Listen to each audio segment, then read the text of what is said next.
దీని తర్వాత ఒకటి చెప్పుదామని.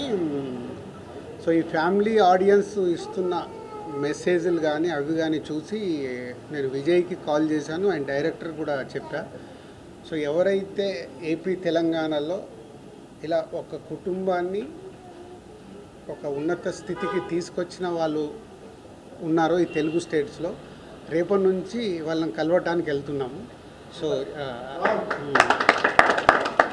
ఇప్పటికీ ఒక 3 కుటుంబాలు ఐడెంటిఫై చేసి ఇందాకే నాకు మొత్తం లిస్ట్ పంపితే అది ఫైనల్ చేస్తున్నాను. అంటే జెన్యున్గా ఏముంది అదొకటి కరెక్ట్గా చూసుకొని ఏపీ తెలంగాణలో విజయ్, నేను, మృణాల్ అండ్ పరశురాం రేపటి నుంచి ఆ జర్నీ స్టార్ట్ చేస్తున్నాం. అంటే ఒరిజినాలిటీ, ఒక నిజంగా ఫ్యామిలీని అంత ఉన్నత శిఖరంలోకి తీసుకెళ్ళిపోయి పెట్టిన ఆ మనిషిని సర్ప్రైజ్గా కలుస్తున్నాం. వాళ్ళ ఫ్యామిలీ మెంబర్స్కి తెలుస్తుంది, కానీ ఎవరైతే ఆ ఫ్యామిలీ స్టార్ ఉన్నారో ఇంట్లో వాళ్ళకి తెలియకుండా వాళ్ళని సర్ప్రైజ్గా కలవడానికి రేపే జర్నీ స్టార్ట్ చేస్తున్నాము. ఇది is a very important statement అది. సో విజయ్ దేవరకొండ, దిల్ రాజు, మృణాల్ అండ్ పరశురాం నలుగురం కలిసి రేపు బయలుదేరుతున్నాం. Thank you. ఏంటి లక్ష్మణ చెప్పు. చాలామంది కామెడీ మొరాటిన్ అయిపోయింది అనేది ఒక టాక్ ఉన్నది. వెన్నెల కిషోర్ ప్లేస్ లో వేరే ఆల్టర్నేటివ్ ఆర్టిస్ట్ మనకి ఎవరు లేరా? చాలా మంది నిజామాబాద్ కాబట్టి అట్లా పెట్టుకున్నారు. ఇక నిజామాబాద్ నా పక్కోడు ఇట్లా చెప్తే బాగుంటావు. నువ్వు నిజామాబాద్ అంటే మరి నేను పిఆర్ఓగా పెట్టుకోవాలిగా, పెట్టుకున్నాను ఎప్పుడన్నా? ఏం దానికే డైరెక్టర్ ఏది రాసుకున్నాడో వాళ్ళకి ఆల్టర్నేట్గా అప్పుడు డేట్లు అవన్నీ చూసుకొని ఆర్టిస్ట్ని ఫైనల్ చేస్తారు. కిషోర్ అంటే 100% ఎంజాయ్ చేయకుండా 5-6 సీన్లు ఇల్లేరీస్గా ఎంజాయ్ చేస్తున్నారు. అవి వర్క్ అయినాయి. సో వర్క్ అవ్వకుండా థియేటర్ రెస్పాన్స్ రాదు కదా.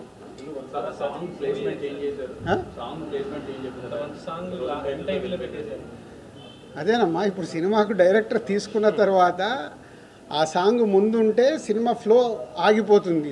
తీసుకెళ్ళి ఆ సాంగ్ తీశాడు, పెద్ద హిట్ అయింది, ఆ సాంగ్ ఆడియన్స్కి ఇవ్వాలి. సరే ఇలా లాస్ట్లో పెడదాం అనుకుంటా నాకు చెప్పడానికి ఆలోచించుకుంటే చెప్పారు. సో అక్కడ కూడా వాళ్ళిద్దరు ఒక్కటైన తర్వాత మ్యారేజ్ మూమెంట్ వాళ్ళిద్దరిది కాబట్టి మ్యారేజ్ సాంగ్ అక్కడ పెట్టుకున్నాం. లేదు అంటే ఇప్పుడు అందరికి ఎవరికి ఆపరేటర్లకు తెలియదు కదా. సో ఇప్పుడు మెసేజ్ వెళ్తుంది అందరికీ. సో ఫుల్ సాంగ్ ప్లే చేయాలని.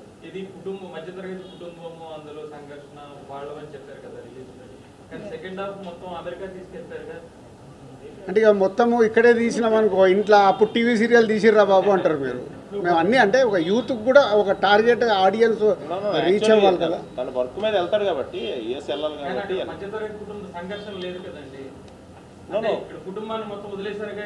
ఇప్పుడు ఇప్పుడు ఒక వర్క్ మీద వెళ్ళాలి కదా. సో హీరో ఎందుకు వర్క్ చేయలేదు? బలవాడి నువ్వు మొత్తం వర్క్ అంతా అదే కదా. ఇప్పుడు అదే కోడిగుడ్డు మీద ఈకలు మీరు వెతకాలని కూడా దొరుకుతాయి. ఫ్యామిలీ కోసం కష్టపడి పైకి వచ్చిండని మిడిల్ క్లాస్ ఫ్యామిలీ నిరూపించింది.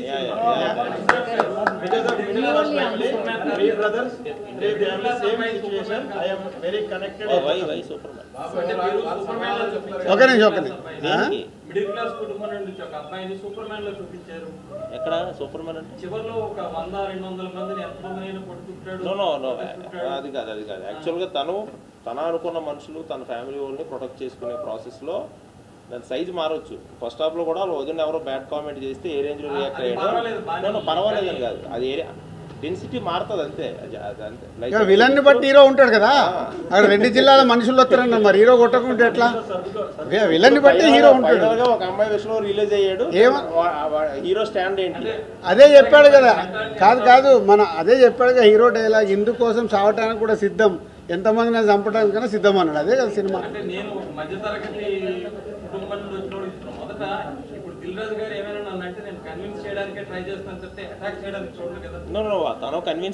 కాదమ్మా, హీరో ఇప్పుడు ప్రతి సినిమాలో హీరో ఏం పని చేస్తాడు? హీరో అంటే హీరో పని చేయాలిగా. కాదు ఒక్క నిమిషం స్వామి, ఇన్ని సినిమాలు చూసాము, ఒక ఫైట్ వస్తుంది, ఫైట్లో హీరో 20 మందిని కొట్టగలుగుతాడు. మనం కొట్టగలుగుతామా? 20 మందిని కొట్టగలుగుతామా? అన్ని సినిమాలు బ్లాక్ బాస్టర్లే కదా, యాక్షన్ సినిమాలు. అది సినిమా, దాన్ని మనం కోడిగుడ్డు మీద ఈకలు మిగడం ఎందుకు? హీరో కాబట్టి హీరో పని చేస్తాం. అరే ఇప్పుడు ఎన్ని సినిమాలు బ్లాక్ బాస్టర్స్ మాట్లాడదని చెప్పు. బ్లాక్ బస్టర్ అయిన సినిమాల్లో ఒక స్టార్ హీరో ఎంతమంది అన్నా కొడతాడు. కొట్టినప్పుడు అది మనం యాక్సెప్ట్ చేస్తాం. ఎమోషన్ కనెక్ట్ అయితే మనకు లాజిక్స్ ఉండవు. ఎమోషన్ కనెక్ట్ అవ్వకుంటే లాజిక్స్ వస్తాయి.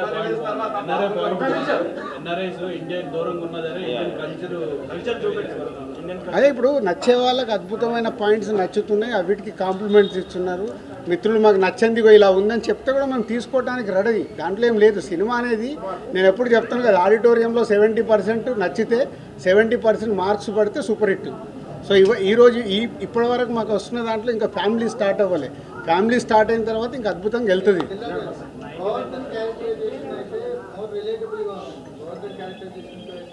మా ట్రావెల్ ఎక్కడ డిస్కనెక్ట్ అవ్వలేదు. సో ఎవ్రీ పర్సన్ కనెక్ట్ అయింది. నేను ఎక్కువగా కనెక్ట్ అయింది గోవర్ధన్ క్యారెక్టర్. సో మీకు ఫైనల్ గా విలన్ కన్విన్స్ చేసే పద్ధతి అయితే మోస్ట్ సర్ప్రైజ్ అంటే చాలా బాగుంది. Thank you. అది ఇది చాలు మాకు.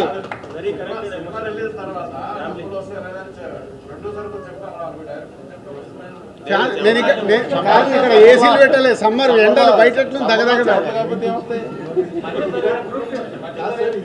ఫస్ట్ హాఫ్ లో హీరోది చాలా హైలైట్ చేస్తారు, బట్ అది ఆటోమేటిక్ గా హీరోయిన్ క్యారెక్టరైజేషన్ అనేది చాలా డామినేషన్ కనిపిస్తుంది హీరో కంటే. అంటే కథలో అది ఆటోమేటిక్ గా జరిగిపోయిందా లేదంటే హీరోయిన్ క్యారెక్టరైజేషన్ అనేది హీరోయిన్ చాలా డామినేట్ చేస్తుంది. నో యాక్చువల్లీ తను ఇన్ అండ్ అవుట్ తన గురించి తెలిసిన అమ్మాయి. తన రాయడం కానీ లేదంటే ఏదైతే డాక్యుమెంటరీ చూపించారంటే మీరే అంటారు ఏదైనా అట్లాగే తీస్తే సార్ కొంచెము అంతా స్లోగా ఉంది సార్, డాక్యుమెంటరీ లాగా ఉందంటే. సినిమాని సినిమాటిక్గానే తీయాలా.